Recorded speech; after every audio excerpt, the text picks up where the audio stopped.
Continue to be supportive of taxing the wealthy.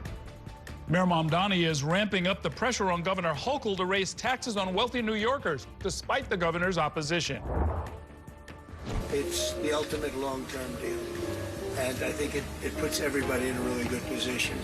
In Switzerland today, President Trump said that he has agreed to the framework of a deal on the future of Greenland. We'll bring you the details.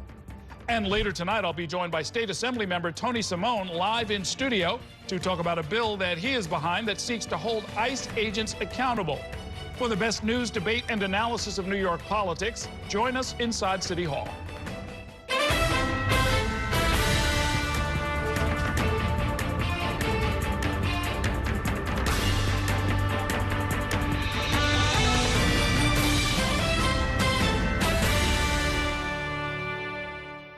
Good evening. Welcome to Inside City Hall for Wednesday, January 21st, 2026. I'm Errol Lewis. It might be the most polite political fight that we've seen in recent times in New York, but it is a fight nevertheless. A day after Governor Hochul said she does not want to raise taxes, Mayor Mamdani renewed his call for New York's wealthiest to pay more because he says the city needs the funding. Our Ayanna Harry joins me now with tonight's top story about the debate over taxing the rich in New York. Good evening, Ayanna. Good evening, Errol. A Siena College poll last month found 65% of state voters believe New Yorkers who make more than $1 million a year should be taxed to pay for universal child care. In fact, it was part of Mamdani's winning campaign. But Governor Hochul continues to resist taxing the rich. Now is the time to increase taxes on the most profitable corporations that do business in New York and the wealthiest residents that call the city home. Mayor Zohran Mamdani standing his ground. I'm very clearly continue to be supportive of taxing the wealthy. Wednesday, Mamdani was pressed about his now very public disagreement with Governor Kathy Hochul over taxes. During campaign rallies and even during his inauguration, Mamdani supporters frequently chanted 3 words. Mamdani made the case to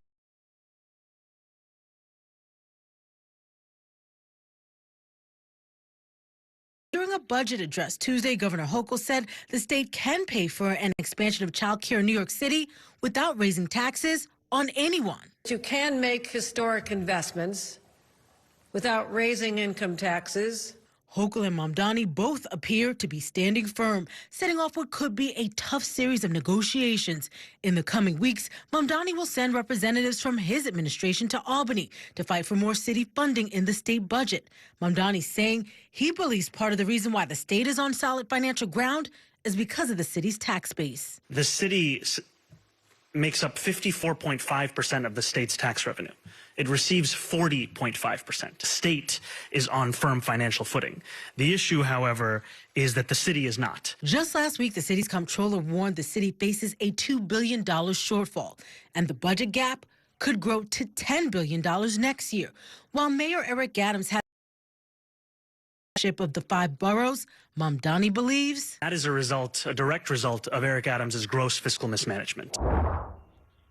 And Mamdani also announced today that his administration is cracking down on hotel junk fees. These are mandatory fees that often don't show up until a person who stays in the hotel gets the final bill. We're talking about fees labeled as amenity fees, destination fees, resort fees. Mamdani says that once this crackdown goes into effect within the next month, when a tourist books a hotel room in New York City, they will know up front what they'll actually be paying.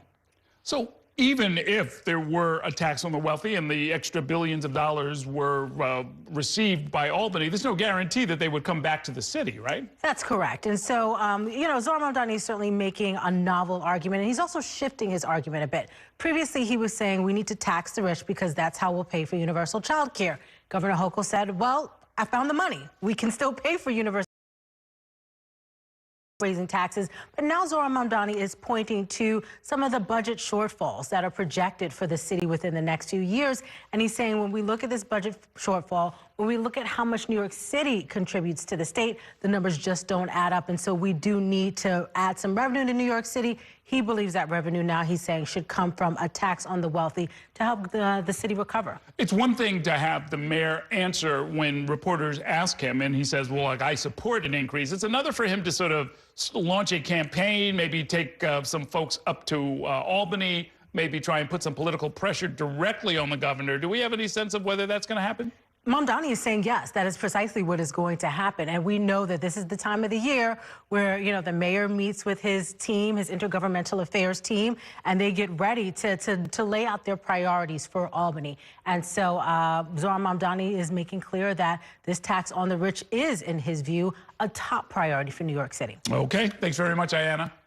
Meanwhile, Governor Kathy Hochul's $260 billion state spending plan still has to clear the Democratic-run state legislature. Some lawmakers have told New York One that they think she is excluding some key proposals, like the wealth tax that we just mentioned and free MTA buses. Others are arguing that the governor's focus is already divided because of her effort to get reelected. State House reporter Bernadette Hogan has more in this report. She's got a lot to deal with because she's up for re-election. It's still clear that Mayor Mamdani wants to see tax increases. Before Governor Kathy Hochul's $260 billion state budget plan becomes law, it must clear both the 63-member state Senate and 150-member state Assembly. Democrats do hold strong majorities, but that doesn't mean Hochul has their stamp of approval. If we find a way to do that outside of raising taxes, great. And if the money is short, then we'll have to have that harder conversation.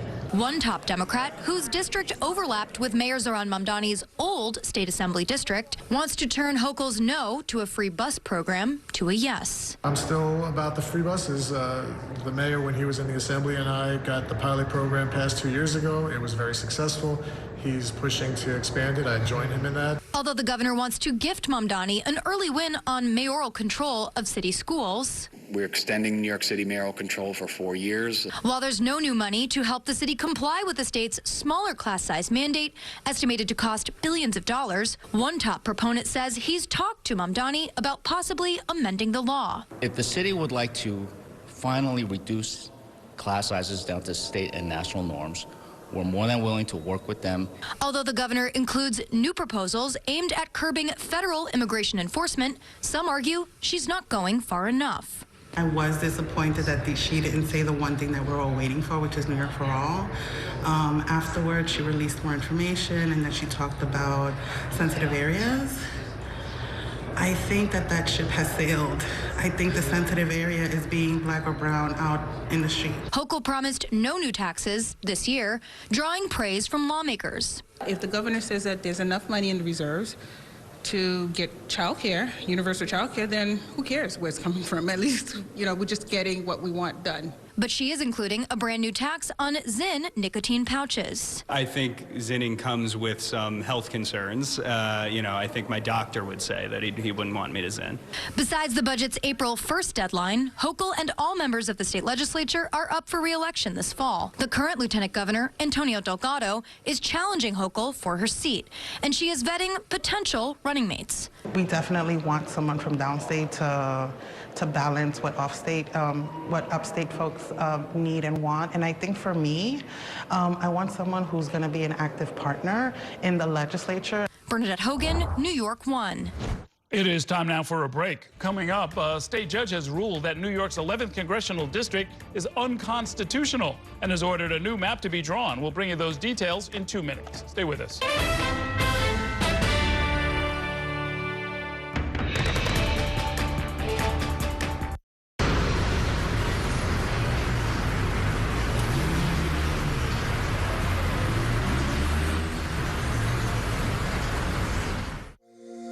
Every day tells a new story. At Mornings on One, we're dedicated to bringing you the stories that matter most to start your day.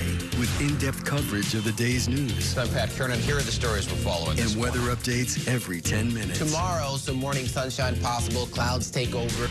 It's our responsibility to get you the information you need before you head out the door. Mornings on One.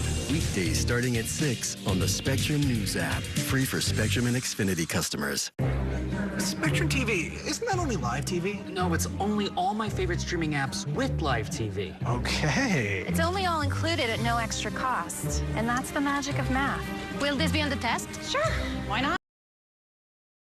Payment for all our TV. We gotta simplify and win. Winning is equally important. If not, more so. Yeah! Only Spectrum TV, fixed TV. I'm Sandra, this is Jorge, and we were adopted in 2019. I remember when they first came to us, Michael was already a teenager. The whole cliche of they're so lucky to have you guys, and it's the other way around. They have changed our family for the better. They chose to love us. They didn't have to. They chose us. Family. Learn about adopting a teen from foster care. You can't imagine the reward. Visit adoptuskids.org. And that's a look at some of what's in the papers this morning. You've done at the sports section.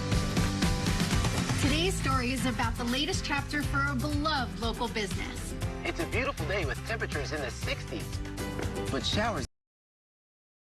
In a city that's always on the go, it's important to stop to hear the stories that connect us. The news that matters to New Yorkers. That's what brings us together. That's Mornings on One. Weekdays starting at 6.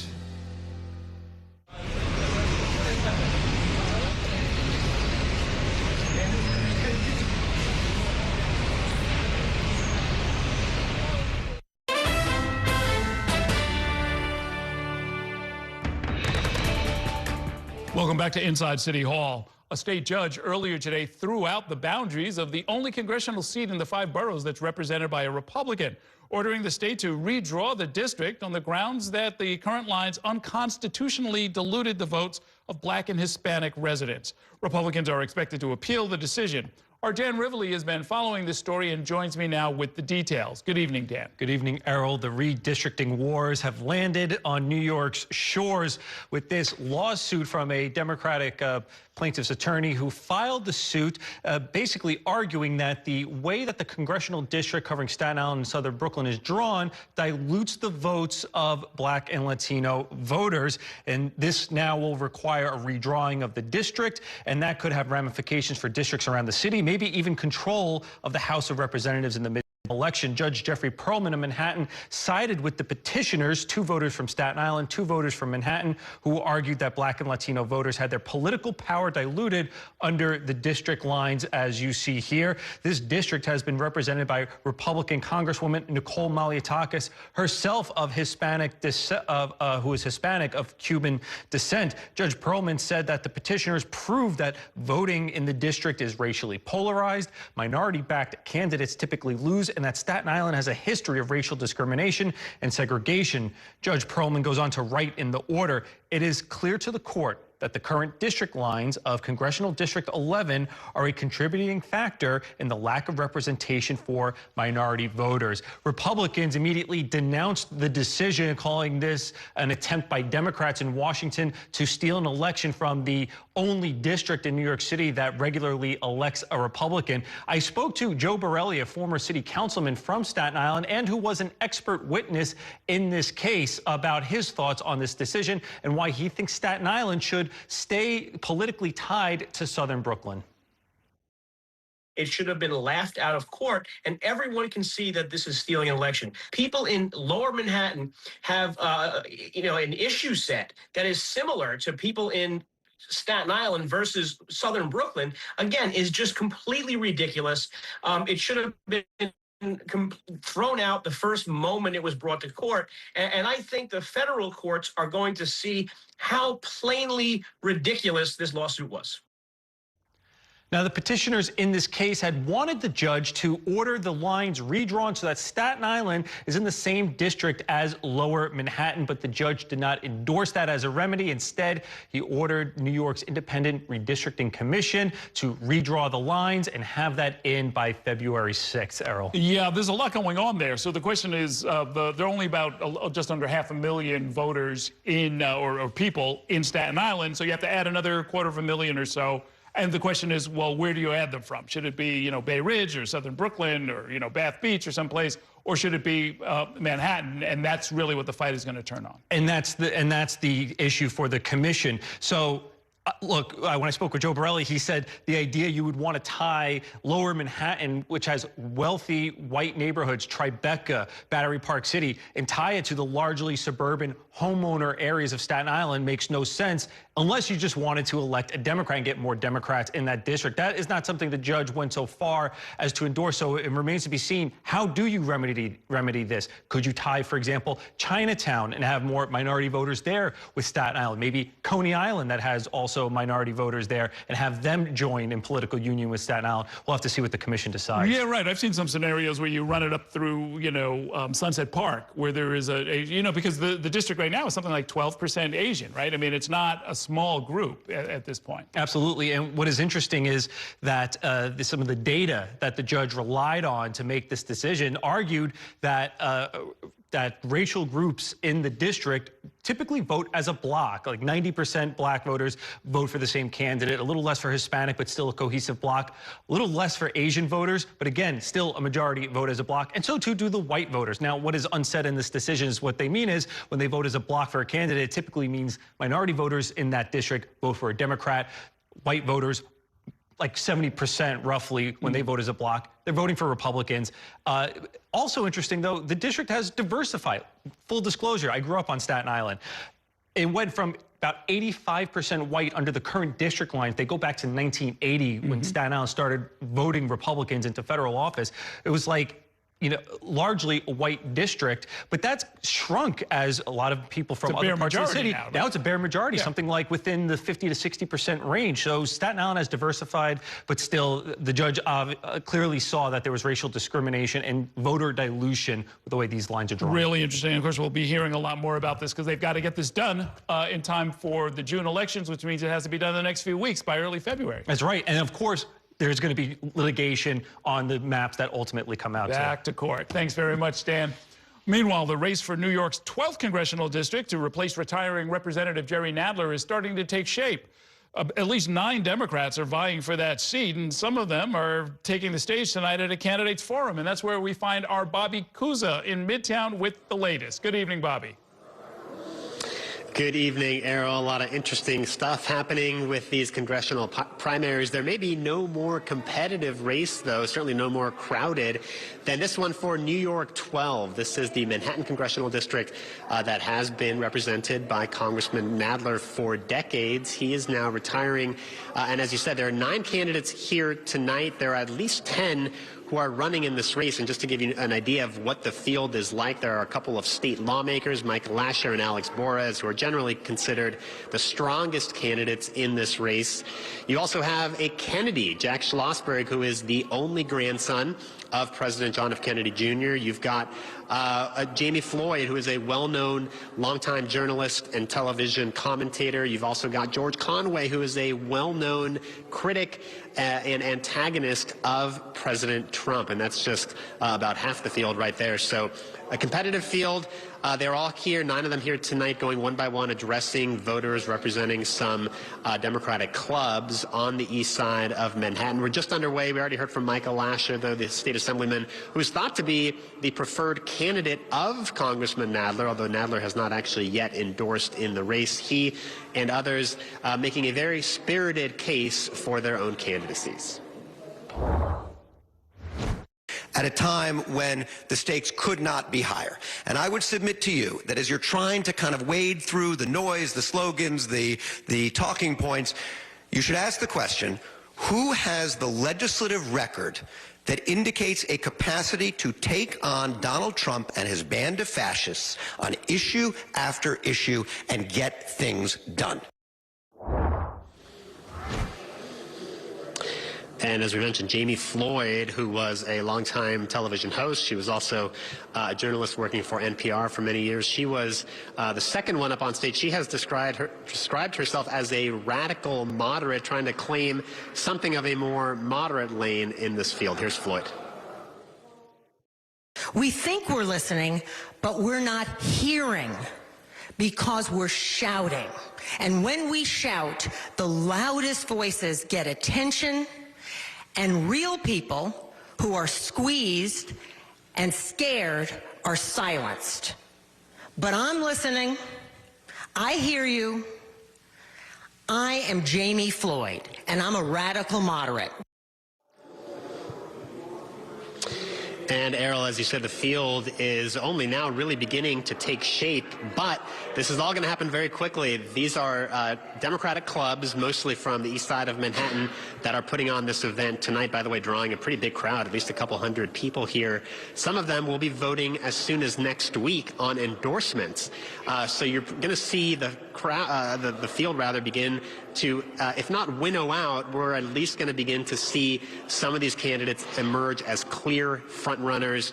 And again, you have to think that Michael Asher, Alex Borez are two of those, but many wild cards in this field. So this is going to be an interesting one. And remember, the June primary on June 23rd, coming up faster than you think. Errol? And this includes the Upper East Side as well as the Upper West Side. There's a ton of money getting spent here, right? These candidates are raising eye-popping amounts of campaign cash. Yes, including George Conway, who just jumped into the race, doesn't even hasn't lived in Manhattan for years. He raised at least $1 million initially. Alex Borez has raised a couple million. And there's outside spending already against some of these candidates, including money against Alex Borez from the AI industry. He has been at the forefront of regulating AI on the state level. So yes, there's going to be a lot of money flowing in this race. All right. Thanks very much, Bobby. It is time now for a break. Coming up, we'll give you an update on what President Trump is now saying about his threat to acquire the Danish territory of Greenland. Stay with us.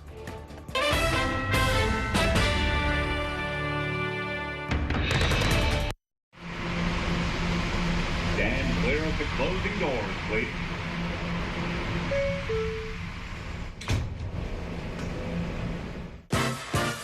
There's nothing quite like the feeling of going to the theater. Onstage celebrates that excitement every week by taking you behind the scenes with the latest news and in-depth interviews of the hottest shows on and off Broadway. So grab a seat, because this is a show you won't want to miss. Join us every Saturday and Sunday at 7:30 p.m. for Onstage. Onstage is presented by your Tri-State Cadillac dealers. Discover which Cadillac is right for you and elevate your journey. It's only a hike. It's only made possible by Spectrum Business connecting healthcare providers of all sizes. Like hospitals relying on the Spectrum Fiber broadband network with industry-leading reliability. Practices keeping patient data safe with advanced security. Pharmacies accessing records in the cloud without fail. It's tailored connectivity solutions built for life-changing moments. It's only a hike. It's only everything. Spectrum Business. Mom was always organized, but she started forgetting to pay her bills on time. And she'd buy the same gifts over and over. Telling the girls about my Alzheimer's diagnosis was really hard. At first, we had our cries, but then we were like, okay, let's make a plan. Early detection gave us time to adapt together.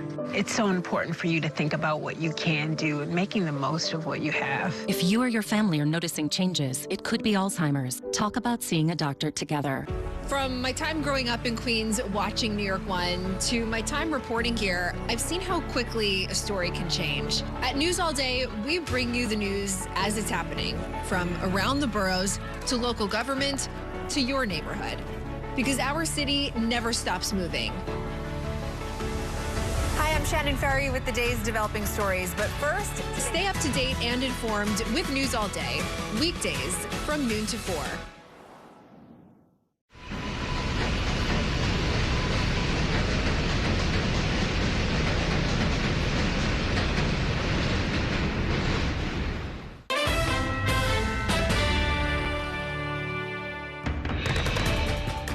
Welcome back to Inside City Hall. Today, President Trump announced the, quote, framework of a deal with NATO leaders on the future of Greenland. The announcement appears to end the possibility of the U.S. buying or even capturing the Danish territory. The president's threats to acquire Greenland had infuriated allies in Europe, threatening the very existence of NATO. Spectrum News national political reporter Taylor Popolars joins us now from the Washington, D.C. Bureau with the details. Good evening, Taylor. Good evening, Errol. This was another good example of how quickly and fluid the news cycle around President Trump is. Hour by hour from the moment he touched down in Davos, Switzerland for the World Economic Forum, he was making headlines related to Greenland, even though his advisors wanted him to make news relating to making housing more affordable. But here's what played out. President Donald Trump emerged from a meeting with the Secretary General of NATO in Davos, Switzerland Wednesday, claiming a deal had been reached on Greenland. It's a long-term deal. It's the ultimate long-term deal. And I think it puts everybody in a really good position. The president announced it on social media, saying a framework of a future deal had been reached, and he would not be imposing tariffs against countries who disagreed with his stance on Greenland after all. Later, he sidestepped a question about whether the deal fulfilled his goal of acquiring Greenland. They're working the details of the deal, but it's what's called an infinite deal. It's forever. Trump announced the deal 5 hours after addressing the World Economic Forum in Switzerland.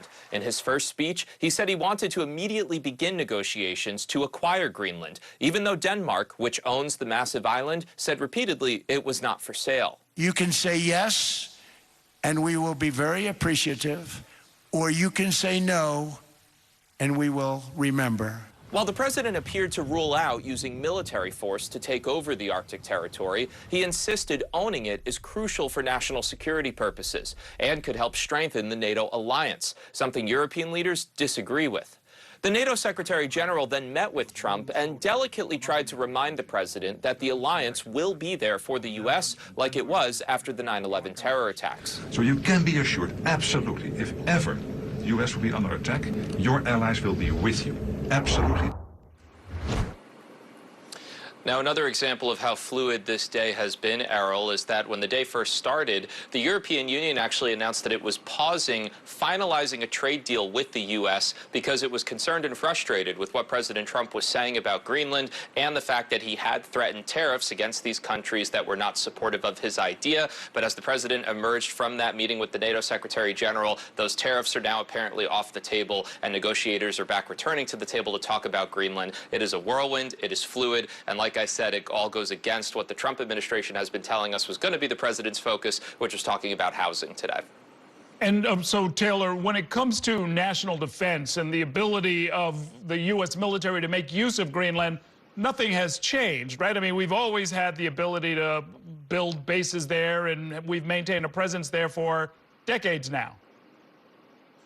That's right, and there is a U.S. military base there right now. There have been others in the past, and there's always been a good relationship with the Greenlandic officials, Denmark officials who technically own Greenland, and the broader EU and NATO alliance, because everybody agrees that they want the U.S. military and the U.S. military's might on their side. That's part of the reason officials from Denmark especially have been confused by President Trump's goals here. When Denmark's foreign minister came to the White House last week, I was there covering that meeting, and he was saying we have always been cooperating with the U.S. and we're continuing to be open to that, so we're not really sure what you're looking for now. The president has gone back and forth with why he views ownership as critical to national security, but now he's saying this framework will be promising, and we're waiting to see the details of it.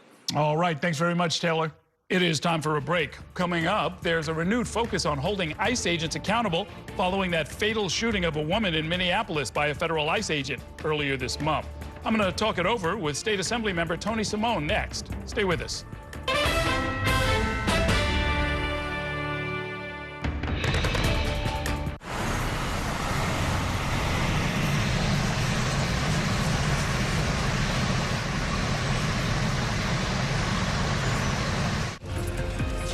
My time at New York One has shown me that in the city that never sleeps, the news never stops.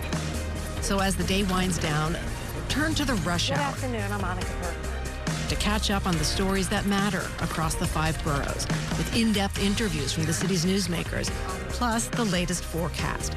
Catching you up with today, preparing you for tomorrow. Right here on the Rush Hour.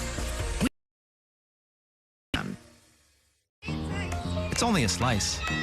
It's only made possible by Spectrum, connecting businesses of all sizes, like small businesses, instantly serving up orders and inventory on the Spectrum fiber broadband network, and factories, seamlessly connecting to farmers in the field with tailored solutions that always deliver. It's only a slice. It's only everything. Get your business free fiber-powered internet forever. Call to find out how. I'm Chris Jakomick. I served in the United States Air Force, and I deployed 3 times. So in 2017, I was serving as an Air Force First Sergeant. Our motto in that role is my job is people, everyone is my business. But unfortunately in that year, I would lose my own brother, Lance Corporal Adam Jackamick, to suicide. The majority of veteran suicides are from guns. I store my weapons securely, not only for myself, but for my family. My service. At Spectrum Noticias, we recognize that our New York City community is vibrant and diverse. Spectrum Noticias delivers balanced coverage of the stories that matter in our communities and across the country. Our journalists are based in the neighborhoods we cover, ensuring you get in-depth reporting on what's happening in the places we call home. So join us at Spectrum Noticias. We're always on, always there for you. Now available on your TV. Check your local listings. Also available on the Spectrum News app.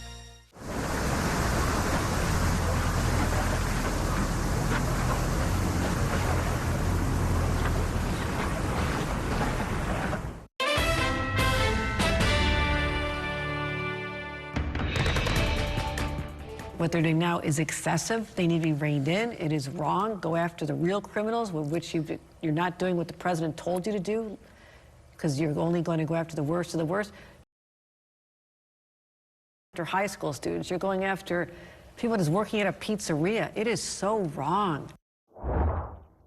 Welcome back to Inside City Hall. That was Governor Hochul in a conversation with our sister station in Albany yesterday about the ramped-up federal immigration enforcement that has sparked outrage nationally. During her State of the State speech, the governor said that she would allow New Yorkers to sue ICE agents in state court for civil rights violations. She also vowed to prevent them from entering certain, quote, sensitive locations without a judicial warrant. Meanwhile, there are a number of proposed bills in the state legislature that seek to keep ICE agents in check. One of them is called the RADAR Act. That's short for Reporting Arrests, Detentions, Actions, and Removals, which would require the state to create an online database to track the deployment of ICE agents. Joining me now with more on all of this is the lead sponsor of that bill. It's State Assembly Member Tony Simone. His neighborhoods in Manhattan include all or part of Chelsea, Hell's Kitchen, and Midtown. Welcome. Thank you, Errol. Thank you for having me on. Tell us about this RADAR Act. Exactly how would it work? So I want to start by saying on January 7th, there was a tragedy that occurred. Renee Nicole Good was murdered by our federal government. And we mourn her death. She left behind a child and a wife.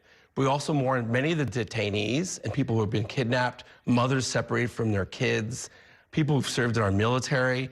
ICE right now is out of control. The RADAR Act simply sets up a database, a state first-in-the-nation database, working with the Division of Criminal Justice Services. So it's anonymous. Right now, we're depending on these amazing groups like Chelsea United, Harlem United, and other groups, Open Arms, that are tracking on social media what they're seeing. But we can't just depend on our citizens who are being frightened by ICE. We need the state to step up. The RADAR Act doing, and I also have the MELT Act, which unmasks ICE, will stop them from doing it in the shadows. Okay, well, let me, first of all, I looked at some of your materials. I did not realize there's a lot more going on than a lot of people realize. From January through July of last year, New York City alone got 6,000 ICE detainer requests, which is a 400% increase over prior years. In March 2025, ICE and its partner agencies arrested 133 people across upstate New York. And in Nassau County, they've detained over 3,000 people last year. So this is not a small amount of data that you'd be collecting under this act. Correct. And why we think it's vital is it's about transparency and accountability. After the murder of Renee Good, DHS lied. They've been lying throughout this, saying they're mostly going after criminals, when the New York Times reported in other publications that the vast majority are not criminals. We have a fascist White House who's using a secret police that are masked to terrorize citizens, legal immigrants, people with work visas and green cards, and it has to stop. I've said this before.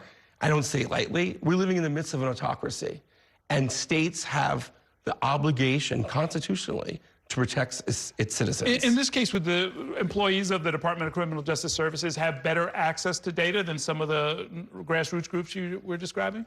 Well, it would work in conjunction with groups, with state legislators, what people see in the street, but they would be the one the agency working across with DOCS and other state agencies to track, to see what arrests, who's being kidnapped, who's not getting due process. Let's talk about the MELT Act. It would ban the use of face coverings by ICE agents. What is the status of that? So it's moving. We have many sponsors in both houses, the state Senate and the Assembly. It would also not only unmask ICE, because when police wear masks, democracy loses its face. And it would also require, it's not just for ICE, all law enforcement. It would require that you have an identifiable badge, a name, in case, which we've seen in many cases lately, if ICE is breaking the law, an individual will be held accountable. Last week when I spoke to the governor on this program, she said she does not, as far as she's concerned, have the authority to ban federal agents from wearing masks. Is that you have a different understanding? I do. We've talked to constitutional scholars. We've talked to a Columbia law professor, and the states do have the right to monitor conduct. We can't stop law enforcement, and no one's saying they shouldn't be enforcing immigration law, but it's the conduct. They've crossed the line. We've checked with the supremacy clause, which predates the Constitution. States were set up in a federalist system to police and require safety for all New Yorkers. As a legislator and the governor, we have the mandate. We should be, because Congress has not stepped up yet, to protect our fellow citizens. Okay. You have any sense of whether or not this is going to pass? I'm hopeful. We have more sponsors every day. One of the biggest concerns and complaints beyond affordability and public safety from throughout my district, I'm hearing from my colleagues' district, is ICE is out of control. These immigrant rates out of control. You don't solve the immigration problem this way. You do it by comprehensive immigration reform, which Trump put politics over people. You don't do it this way. Mass deportations do not work in the long run. It hurts our economy. It hurts affordability. There are people, businesses who are complaining to me in my district, they don't have enough workers. It hurts the economy in the long run. And it's being done in a state-like authoritarian way, like Russia, and we need to end it. One of your colleagues, or some of your colleagues, have introduced the New York for All Act. I don't know if you're in support of that. It would prohibit police agencies from assisting federal immigration agents and sharing information. What's your sense of that bill? I'm a co-sponsor. I think it's necessary. It doesn't say that we wouldn't coordinate with them on criminal matters. It's on civil matters, and it's so we don't do the job of federal agents. We've seen that on Long Island with people, and they're literally coordinating with ICE, many times doing unlawful actions against our citizens and legal immigrants. And civil actions include the underlying question of someone's status here, which is a civil offense, right? Correct. In general, as you go into this new session, what's your feeling about this idea of increasing taxes on high-income earners? The mayor has been pretty vehement about it. That was our lead story tonight. The governor doesn't seem to want to go there, and in fact says that she has unanticipated revenue to the tune of $17 billion, and that there's no particular need to raise taxes. I'm a big supporter of universal child care with a threshold. Clearly, if you can afford a nanny, you don't need it. But I think beyond not being able to afford rent or to buy a home, one of the reasons why my parents left New York State, so many families are leaving. Child care is one of the second most expensive things that they have to pay for, almost a person's, sometimes a salary. So I support looking at current revenue. I think what the governor's doing is a great start. But I've said all along, I've always been a supporter of those who are well-to-do should pay their fair share. I'm not necessarily saying we should raise income taxes at this point. I think we're going to keep the corporate tax increase, but I do support it if we're ensuring the money is going efficiently to programs to help make New York more affordable. And you'll be looking at those numbers, I guess, as the session gets underway. We will. Any day now, literally next week. Okay. Thanks so much for joining us tonight. Thank you. Great to talk with you. We're going to take a short break now. When we come back, we'll talk much more about federal immigration enforcement when I'm joined by my weekly politics panel. Stay with us.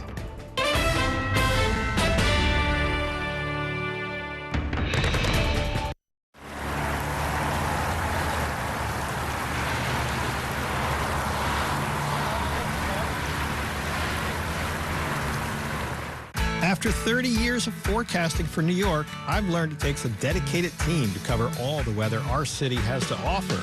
As chief meteorologist at New York One, I'm honored to be able to help New Yorkers plan their day. morning, noon, or night. Our team is here to bring you accurate forecasts you can count on, from severe weather updates to our weather on the ones. Watch the New York One weather experts with your weather on the ones on your TV and on the go with the Spectrum News app. Your entertainment the way you want it. With Spectrum TV, all these streaming apps are included at no extra cost. So you can watch anything. Movies, series, sports, reality, news. Here's a look at today's top stories. Exclusive originals. We await your orders. And even more of your favorites with live TV. Stream across your devices and enjoy anywhere. See you later. Get it all with Spectrum TV. I'm an ex-drug dealer, and I'll be your sub today.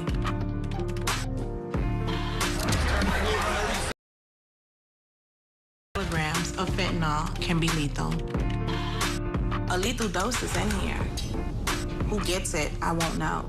It's cheap, it's potent, and it's profitable. The sad reality is fentanyl is being mixed into everything now. More kitchen now.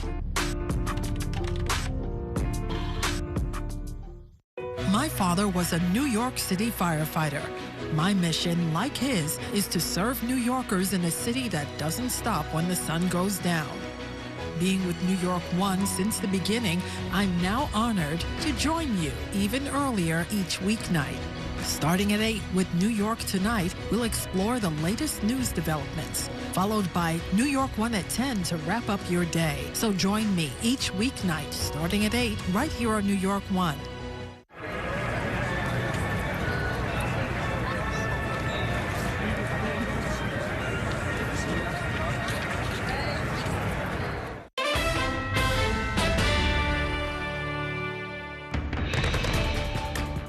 Welcome back to Inside City Hall. Mayor Mamdani was greeted like a celebrity yesterday on the daytime program The View, and he used the opportunity to call for the abolition of ICE. Here's a little bit of what that sounded like. I am in support of abolishing ICE. I'm tired of waking up every day and seeing a new image of someone being dragged out of a car, dragged out of their home, dragged out of their life. What we need to see is humanity. And there is a way to care about immigration in this city and in this country with a sense of humanity. What we're seeing from ICE is not it, and we have not seen that from them in a long, long time. Joining me now to talk about that and much more is my weekly politics panel. We have political analyst Robert George here and Margaret Rourke, who is a professor of political science at Manhattan University. Thank you both for being here. Professor, is this a winning position for Democrats nationally or even here in New York? It's becoming the more popular position nationally. Many Americans are, I think, shocked by the efforts that the Trump administration is going to deport immigrants, to arrest citizens, not believing that they're not immigrants, and breaking into people's homes. The latest news we hear from ICE is that they've been sharing training material that says you don't need a judicial warrant to break into somebody's home and arrest them. Wow, and unfortunately, the polling suggests that even as his other favorables are declining, President Trump seems to have a lot of support when it comes to his immigration tactics. He has support in the broad picture. But it's definitely fallen quite a lot over the last several weeks because of the depictions of ICE. And I think, unlike defund the police, which backfired spectacularly on Democrats, I think abolish ICE has a little bit more foundation to it. Defund the police didn't work because, despite certain incidents, people know their local police and so forth, and they know what they do and what they do for them. But now, seeing masked federal agents in the middle of one of our larger cities, acting as if there's no accountability, as if the Constitution doesn't mean anything to them, that phrase, abolish ICE, I think, has a little bit more salience. Yeah, let's turn then to the ongoing turmoil in the streets of Minneapolis. It shows no signs of slowing down or reaching resolution, even after the killing of Renee Good. We are law-abiding. We have been acting within the law. There is nothing that we have done wrong. And the fact that this is happening to leaders should make everybody Republican and Democrat, livid, furious. This is about the underpinnings of our Constitution and the endurance of our republic. And if we allow this kind of political retribution to take place, it's just going to continue happening. That's the mayor of Minneapolis, of course, who was under investigation now by the Trump Justice Department, I guess purely based on some of his statements objecting to what is going on out there. Is this going to turn into something like similar to what we saw 5 or 6 years ago when the George Floyd killing actually became not just a local issue, but really the national basis of themes that carried into the election? I think certainly. Minneapolis right now is ground zero for a number of Trump policies, obviously specifically on immigration, but also the actions and the assertion by the Trump administration that they're, in a sense, they're above the law. The fact that the agent involved in the shooting of Renee Good, there's no investigation needed because I said we put the video out there, explains everything. We're not going to be doing any investigation, preventing the local authorities from looking into it themselves. So there are a number of issues, both the specifics and the larger constitutional questions that have been arisen. Yeah, and it's hard to tell when local protests are going to go viral, go national, so to speak. And it's doubly hard in these sub-zero temperatures. Yeah. Much of the country You gotta really not going to see a lot of people out on the street. Yeah, you got to give it to those Minnesota protesters. You know it's cold out there. But, you know, yesterday there were 800 protests around the country, like inspired by what's going on in Minnesota. It made the front page of the Daily News, which I don't usually see protests on the front page of the Daily News. I think a lot of people are imagining what it would be like if ICE were invading their town the way that they're occupying Minneapolis right now. And to have the mayor of Minneapolis be investigated by the Justice Department, Trump claims that Biden had weaponized the Justice Department against him. And what do we see now? You know, Trump has an enemies list and is adding people to it and having them investigated. Tim, the governor as well. Right. Both of them being investigated. So yes, it's not surprising that Minneapolis is becoming ground zero right now. Okay, we're going to take a short break. I've got more to talk about with this politics panel. We'll do that in 2 minutes. Stay with us.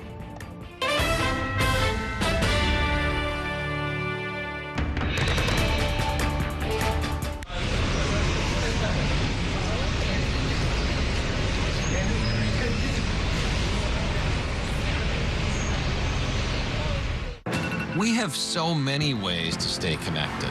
A single touch can bring us closer to the families we love, the friends we know, and the city we share. And Spectrum helps us keep connected throughout the day, every day.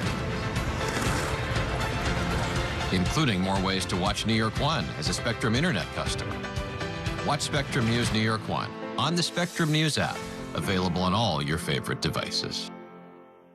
There's an international travel plan with Spectrum that was an additional $10 a month, as opposed to paying a ridiculous amount per day for roaming fees. This literally felt like my old phone carrier was reaching their hand into my wallet and just helping themselves to some of my cash. I like having no surprises when it comes to my cell phone bill. And with Spectrum, that's been the case. So it saved me a ton of money. Real customers, real savings. To see how much you can save, visit spectrum.com/save.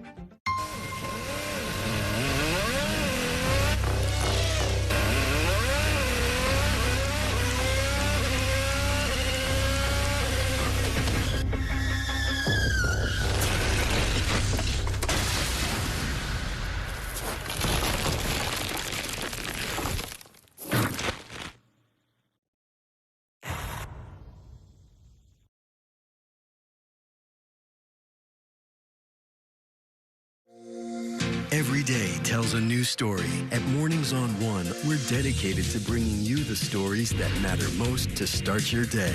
With in-depth coverage of the day's news. I'm Pat Kernan. Here are the stories we're following. And weather updates every 10 minutes. Tomorrow, some morning sunshine possible. Clouds take over.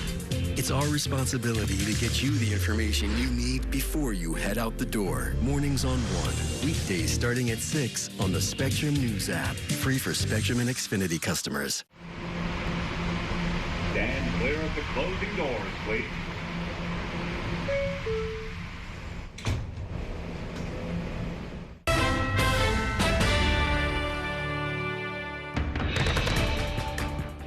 There's been few and far between investigations of insider trading.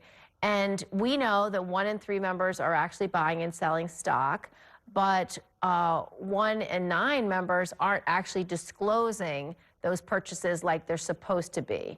We also know, which is a big red flag, that members of Congress have a higher return rate on their stock portfolios, 17.5% higher return rate than the S&P 500.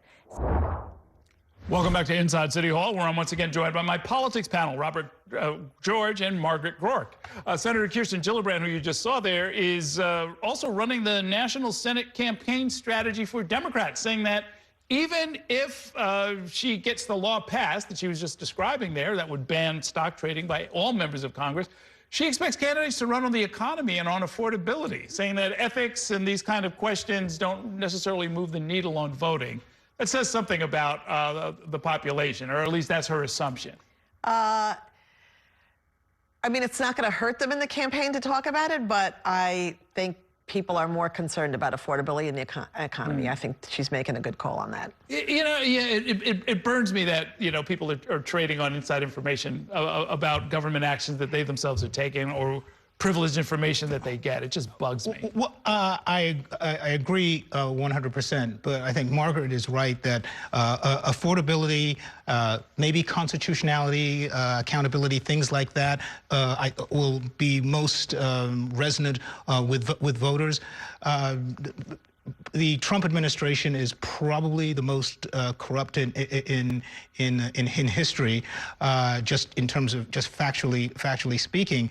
But at the same time, this particular issue that Kirsten Gillibrand is raising, it was blocked several times in past Congresses by Nancy Pelosi herself, whose husband made millions in the stock market. Many people who believe it was because of Nancy Pelosi's insider knowledge. So on that issue, on that particular issue, it really is at both sides, and the Democrats do not come to this with clean hands. Yeah, I mean, you could link it up. You could say, you know, you can't afford, you know, beef or eggs or whatever it might be, and meanwhile, these people are doing X, Y, and Z. Well, I mean, I think the clearest thing Democrats can say is, you know, you're having difficulty, you know, buying things, for your dinner table. The president of the United States is expanding a golden ballroom. That's the kind of image that. Well, yeah, that's a visual for sure. And when you say that everybody's doing it,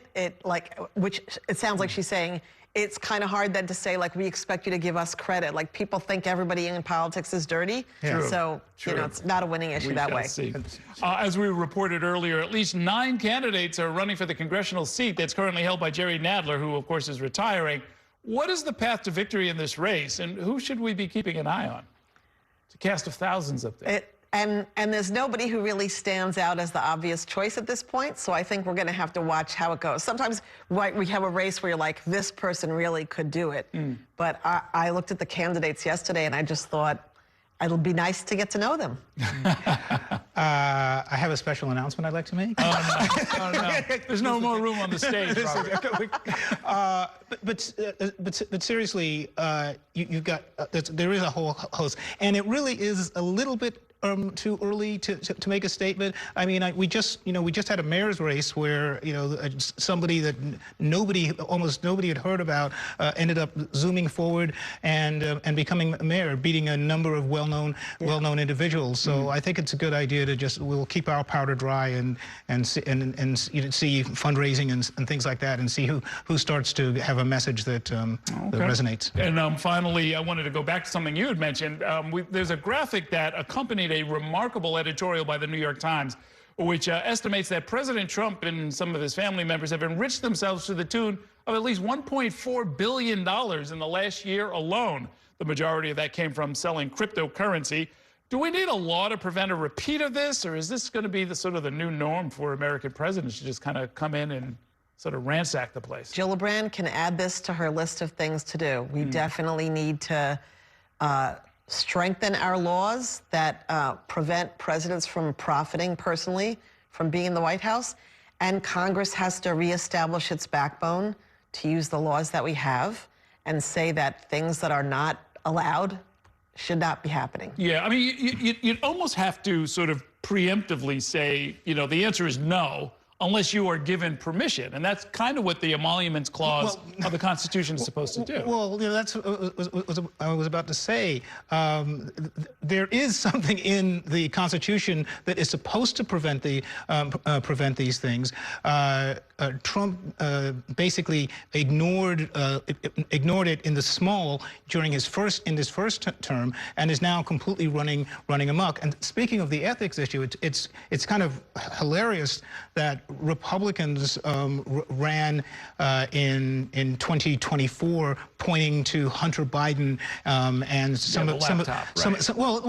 either the laptop and his questionable deal making and stuff like that, but the Trump family has taken it, not to 11, but to infinity. Infinity and beyond. Well, they need some specific enforcement mechanisms. That's where a law would come in handy, because you're right. I mean, it says in the Constitution you're not supposed to do certain things. It doesn't say what happens if you go ahead and ignore the Constitution and do those things. And you'd have to. And the thing is, it's also tightening rules on immediate family members as well, which is where even Trump has gotten around some of this. Okay, Robert, George, Margaret Groark, thank you both for being here. Great talking with you. That is going to do it for tonight's show. Thanks so much for watching, and have a great evening. We'll see you next time inside City Hall.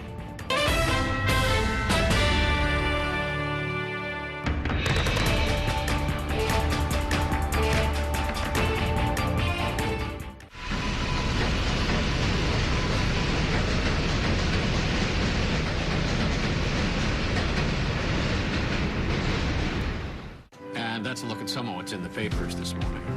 You've done at the sports section. Today's story is about the latest chapter for a beloved local business. It's a beautiful day with temperatures in the 60s, but showers are expected in the next hour. In a city that's always on the go, it's important to stop to hear the stories that connect us. The news that matters to New Yorkers. That's what brings us together. That's Mornings on One. Weekdays starting at 6. Your entertainment the way you want it. With Spectrum TV, all these streaming apps are included at no extra cost. So you can watch anything. Hey, brother. Be careful. Movies. I've got this condition where I don't feel pain. You're a superhero. No. Series. There was another murder in the building. Sports. Reality. Here's to a summer you'll never forget. News. Here's a look at today's top story. Exclusive originals. We await your orders. Even more of your favorites with live TV. Welcome into First Take. Stream across your devices and watch anywhere, at home or out and about. It's the entertainment experience you've been waiting for. Streaming apps included at no extra cost. Just got that, pal. Get a good look. With live TV and on demand. All together, all in one place for you to enjoy. It's whatever kind of adventure we want it to be. Get it all with Spectrum TV. There's nothing quite like the feeling of going to the theater. Onstage celebrates that excitement every week by taking you behind the scenes with the latest news and in-depth interviews of the hottest shows on and off Broadway. So grab a seat, because this is a show you won't want to miss. Join us every Saturday and Sunday at 7:30 p.m.